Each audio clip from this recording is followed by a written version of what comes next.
has an absolute disregard for the law. The Mueller report makes a very strong case on obstruction of justice. Were the president anybody other than the president, he would have been subject to indictment. My name is Jeffrey Harris. My name is Paul Rosenzweig. My name is Donald Ayer. I was the Deputy Associate Attorney General in the Reagan administration. I was a Republican appointee at the Department of Homeland Security. And I served as Deputy Attorney General under George H.W. Bush.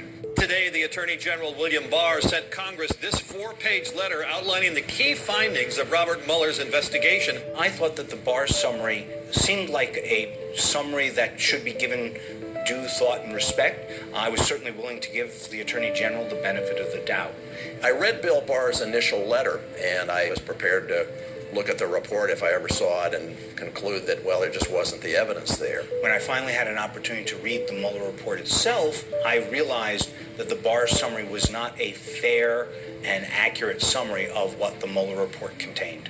In the Mueller report, there is a damning case of obstruction of justice by the president. The second volume identifies 10 or 11 instances in which the special counsel examined the question of obstruction of justice. As a former prosecutor, I did not think that it was even a close prosecutorial call as to whether the president obstructed justice. Obstruction of justice and perjury are far more important than most normal crimes. They go to the absolute core of how the rule of law functions in this society. Obstruction of justice is any act that someone does to interfere with an investigation being conducted by an official of the Justice Department, members of Congress. The system itself is designed to find the truth. Obstruction of justice undercuts the very foundations of the trial system, of the jury system, by denying the people who are going to decide what happened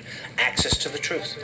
Immediately after the president takes office, he begins to interfere in the Russian investigation. The first thing he does is he tries to influence the head of the FBI, James Comey, in asking him to go easy on Michael Flynn. And when that doesn't work out, he fires James Comey and says he's doing it because of the Russian investigation. When I decided to just do it, I said to myself, I said, you know, this Russia thing with Trump and Russia is a made-up story.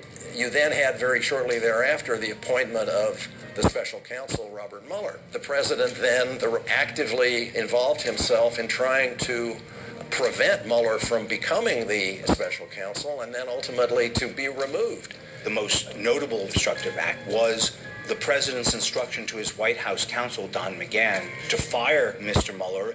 McGahn refused to do it, and then the president asked Don McGahn to put a false document in the file saying that the president never ordered him to fire Bob Mueller.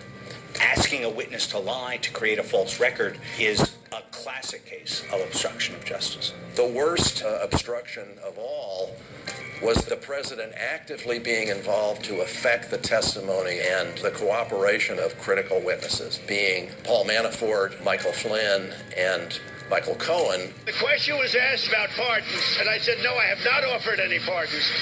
And I think they asked, would you? I said, I'm not taking anything off the table.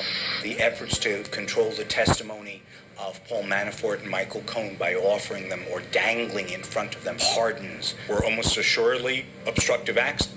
The Mueller report revealed a picture of the president and his presidency in a way which ought to concern anyone that cares about the honest workings of government. If the rule of law stands for nothing, then we have anarchy.